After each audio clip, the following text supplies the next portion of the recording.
ভোপাল তোদেরকে ঠিক কি করেছে? তাদের বিয়ে করতে কিসের আপত্তি? নাকি বড় বয়সের মেয়ে ছাড়া বিয়ে করবে না। যদু, ভোপালকে গিয়ে তুমি কও যে পটল বাড়িতে আমি চাই পেয়েছিলাম সেখানে যেন সে যায়, আমার আশীর্বাদ বলে চাল ডাল জামা কাপড় সে যেন সাথে করে নিয়ে যায়। তারা আমার পরাণ রক্ষে করেছে। এরপর থেকে তাদের যেন কোনো অনটন না থাকে সংসারে। কার ঘরে জিনিসপত্র পাঠাবেন মা?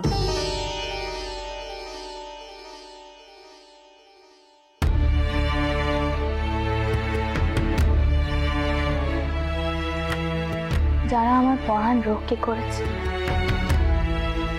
তারা বড় গরিব, তাদের ঘরে একখানা অবিবাহিত মেয়েও রয়েছে, আর ভোপাল তাদের ঘর খুব ভালো করেছে, তাই আমি ভোপালকে সেখানে পাঠাচ্ছি।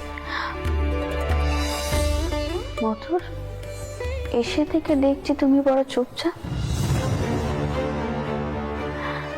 গঙ্গার পশ্চিম পারে জমি পাওয়া যায়নি বুঝি? মা, নতুন করে আর কি কি বলবো, বড় মুখ করে বলে গেছিলাম জমি জোগাড় করবই, কিন্তু পারলাম না। হেরে গেলাম, কেউ জমি দিতেই চাইছেন না। কেন? তারা কি বলছেন? তারা এক একজন এক এক রকম অজুহাত দিচ্ছেন। কেউ কেউ বলছেন জমি দেওয়া মানে তাদের অপমান, আবার কেউ কেউ বলছেন বিধবাদের নামে মন্দির হয় নাকি। মা, যতদিন না এইসব কুসংস্কার অন্ধবিশ্বাস আমাদের দেশ থেকে চলে যাচ্ছে ততদিন ভালো কিছু হবে না।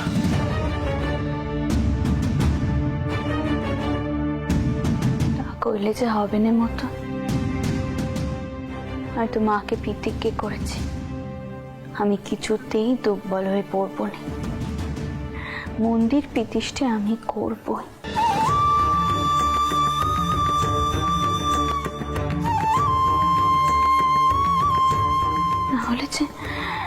নাহলে যে আমার এই জন্মই পিঠে। আর তাছাড়া গঙ্গার পশ্চিম পারে যদি মন্দির প্রতিষ্ঠা করতে না পারি তাহলে পূবে করব।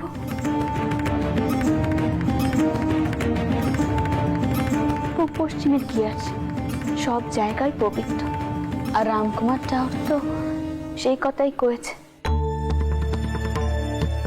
আর শোনো, তোমরা জমির খোঁজ করতে বেশি নখ নিয়ে যেও না, কেমন?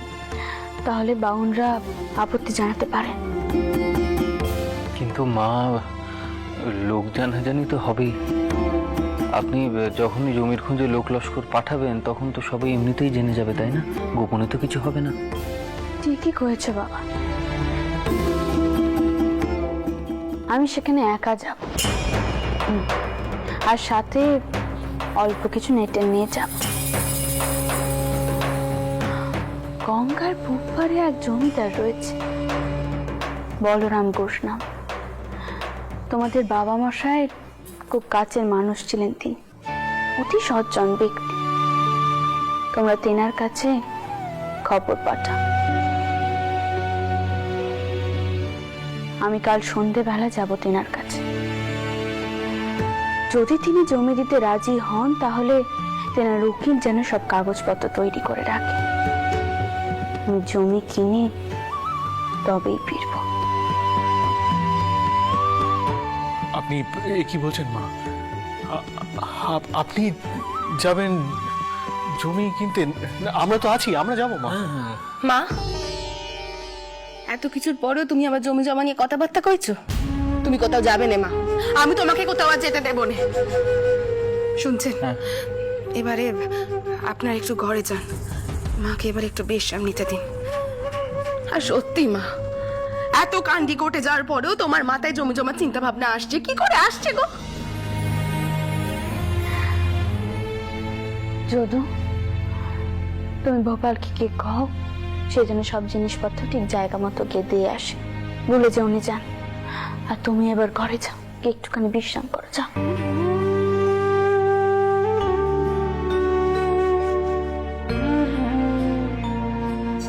খেয়ে নিও।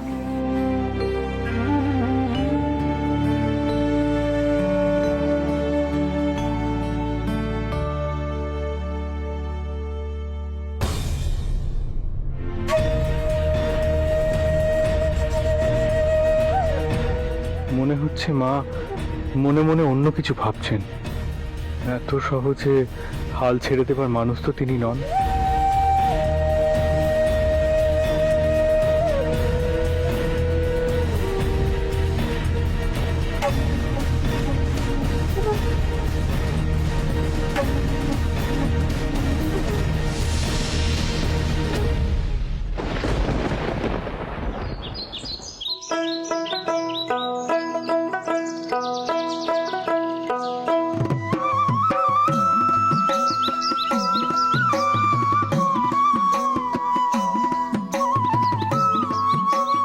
এসব কার জিনিস?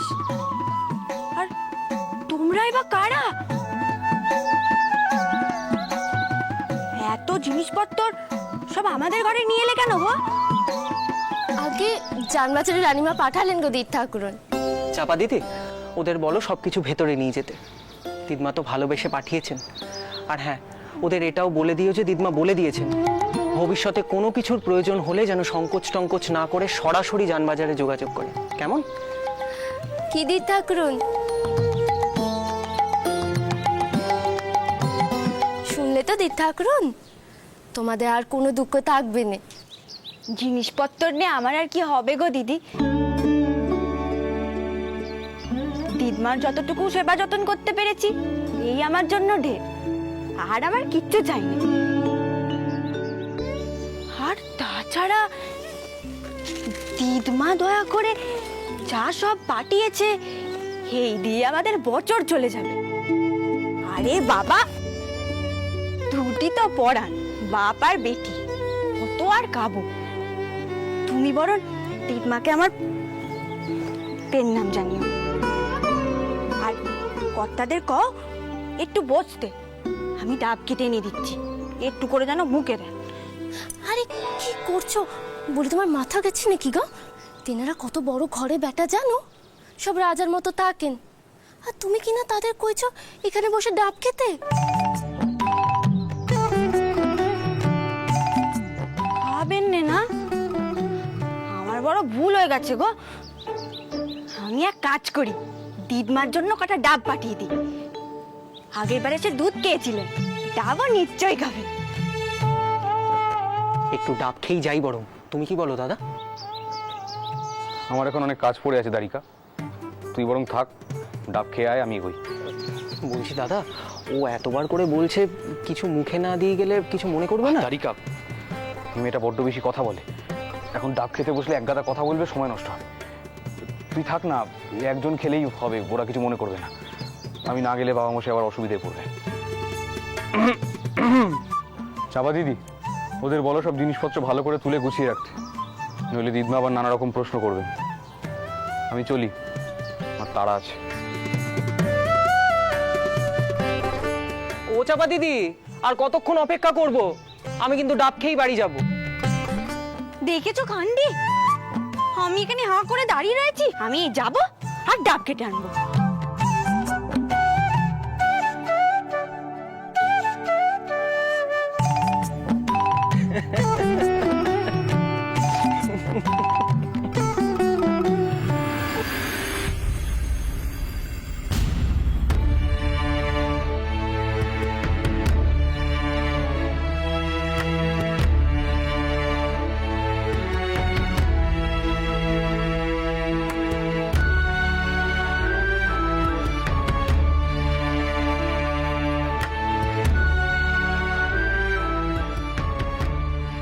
মা,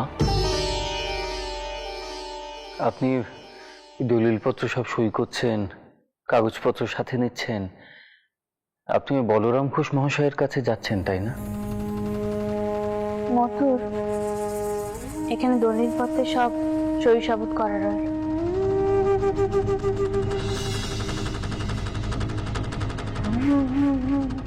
আপনি আটামশাইয়ের প্রশ্নের উত্তর দিলেন না যে মা? সব প্রশ্ন কি উত্তর দেওয়া যায় বাবা? তোমাদেরকে উত্তর দিতে গেলে যে এখন আমাকে মিছে কথা কইতে হয়। মা, শাস্ত্রী মশাইরা যে সমাজ রক্ষার নামে কতটা ভয়ানক হতে পারে তা আপনি খুব ভালো করে জানেন। গঙ্গা জল ছিটিয়ে তারা আপনাকে অপমান করেছেন মাত্র। তারা কত বড় ক্ষতি করতে পারেন সেটা আপনার অজানা নয়। আমাদের আড়তে আগুন লাগানো, বজ্রায় আগুন লাগানোর চেষ্টা করা, সবই তো আপনি ভোগ করেছেন মা। মধুর কিন্তু একদম ঠিক কথা বলছে মা। আর তাছাড়া আপনার মেয়েরাও যথেষ্ট অস্থির হয়ে রয়েছে। আপনি দয়া করে মধুরকে এবং আমাকে সাথে নিয়ে চলুন। না বাবা, তা হয়নি। তোমরা গেলে জানাজানি হয়ে যাবে চারিদিকে, সে রিস্তায় খবর যাবে, নেটাররা জানতে পারবে, আর আমি তো চাই কাউকে জানানোর কোনো প্রয়োজন নেই বাবা রামচন্দ্র। এইটুকু অন্তত গোপন থাক। কিন্তু মা, যা অবস্থা। না বাবা, আমি তো কইছি না। আর আমাকে নিয়ে এত ভেবো নে তোমরা, আমার কোনো বিপদ হবে না। কারণ যিনি আমাকে রক্ষে করছেন তিনার ক্ষমতা আছে ওই বাউন্ডের থেকে অনেক বেশি। তাই আমি বিনে জঞ্জাটে কাজ ছেড়ে ফিরতে চাই।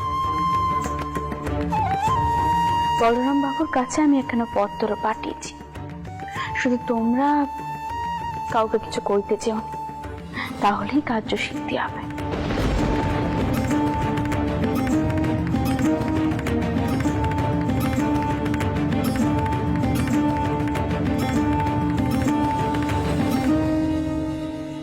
কি করা যায় বলুন তো হাটামশাই? মায়ের আদেশ পালন করা মানে তো বিপদ নিশ্চিত। আপনি বুঝতে পারছেন তো? আমি বুঝে কি করবো বলো তো মধুর? মাকে কি তার জেদ থেকে আমি অ্যাকচুয়ালি সরাতে পারবো? পারবো না। আর মাকে কোন মুখে আমি বারণ করব? মা তো প্রথম দায়িত্ব আমাদের ওপর দিয়েছিলেন। এই মন্দির স্থাপনের জন্য জমি জোগাড় করে দেওয়ার দায়িত্ব তো আমাদের ওপরে ছিল, আমরা তো সেটা করতে পারিনি। এখন মাকে আটকাবো কি করে? কি করে আটকাবো?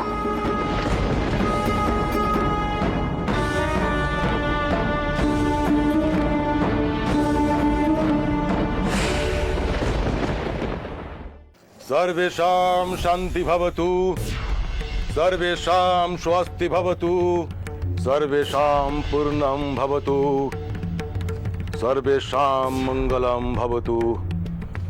ओम शान्ति, ओम शान्ति, ओम शान्ति।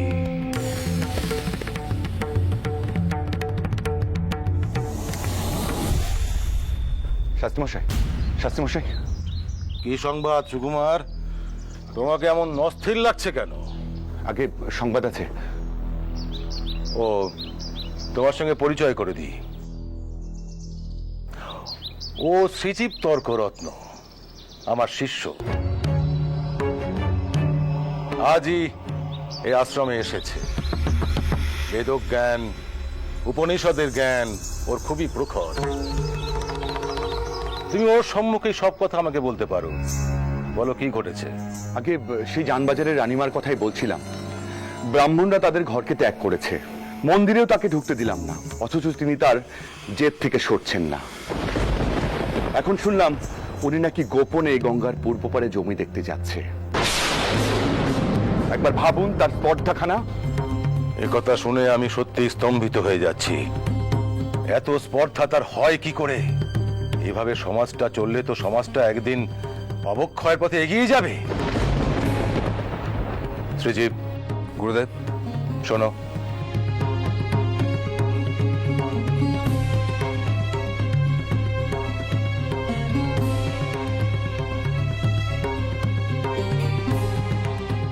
বলুন গুরুদেব। নিম্নবর্গের এক বিধবা স্ত্রীলোক চলেছে কিনা মন্দির নির্মাণ করতে। সেও বলে বেড়াচ্ছে মা কালী তাকে স্বপ্ন দিয়েছে। সমাজে এমন পাপাচার চলতে থাকলে তো সমাজটা একদিন ধ্বংস হয়ে যাবে। সুকুমার, তুমি সমস্ত বিষয়খানা ওকে জ্ঞাত করো।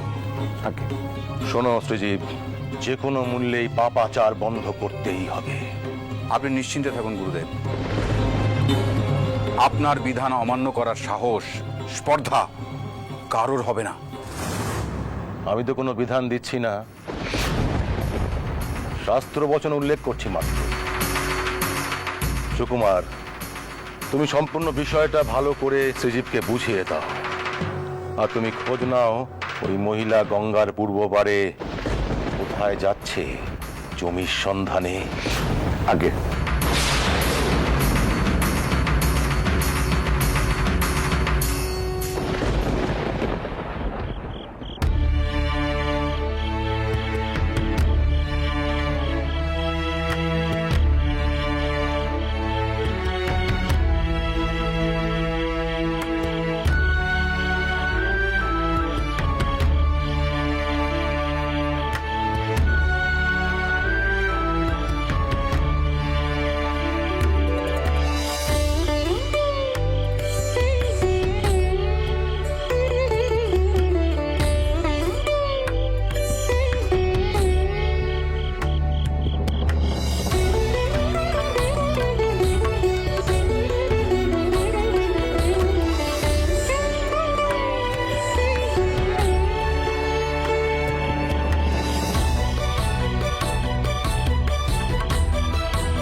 আমার শক্তি দাও মা, আশীর্বাদ করো যেন আজই তোমার মন্দির তৈরির জন্য জমির ব্যবস্থা হয়ে যায়, আজ যেন আমাকে নিরাশে ফিরে আসতে না হয় মা।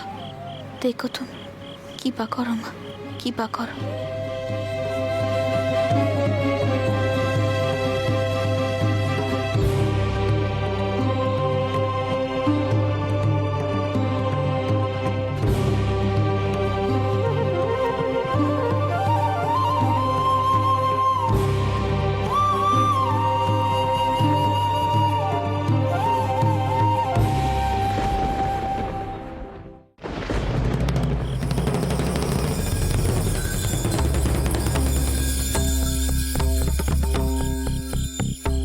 বলরাম বাবু, আপনার জমিদারির সীমানা এই পর্যন্তই, তাই না?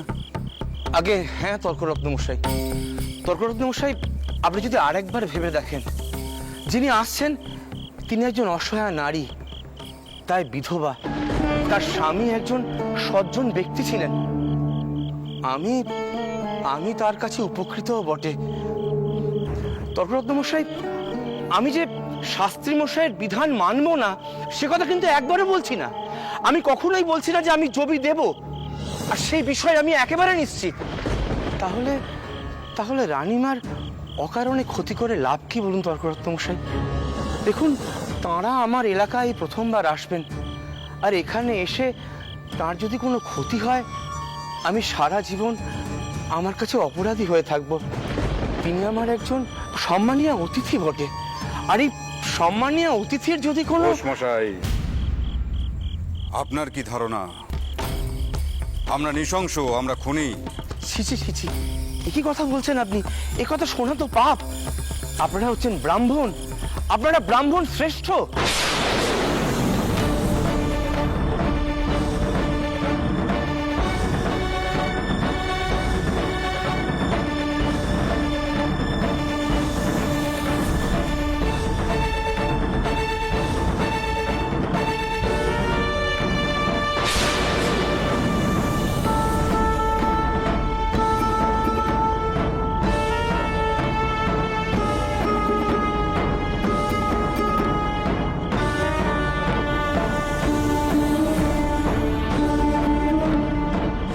আপনি একটা সামান্য কথা কেন বুঝতে চাইছেন না? ছোট জাতের এক বিধবার যদি স্পর্ধা হয় ব্রাহ্মণদের তুচ্ছ জ্ঞান করার, তাহলে ধর্মরক্ষা হবে কি করে বলুন তো? কি মনে হয় আপনার? এমনিতেই দিকে দিকে হিন্দুরা কেরেস্তান হচ্ছে। এই মহা সংকটের সময় কেউ যদি হিন্দু হয়েও যথাত্যাচার করে তা আমরা কখনোই কেউ মেনে নেব না।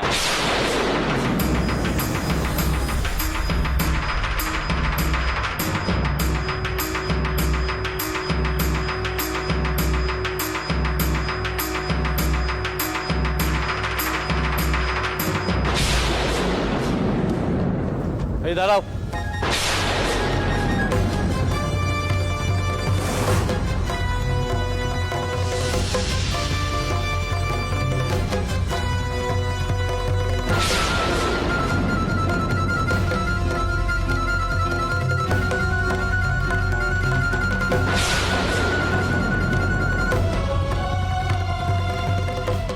রাসুরতি, আজ্ঞা রানীমা।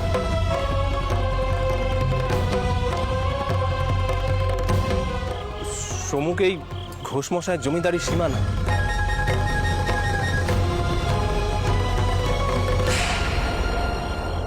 সেখানে অনেক লোক দাঁড়িয়ে আছে মশাল নিয়ে।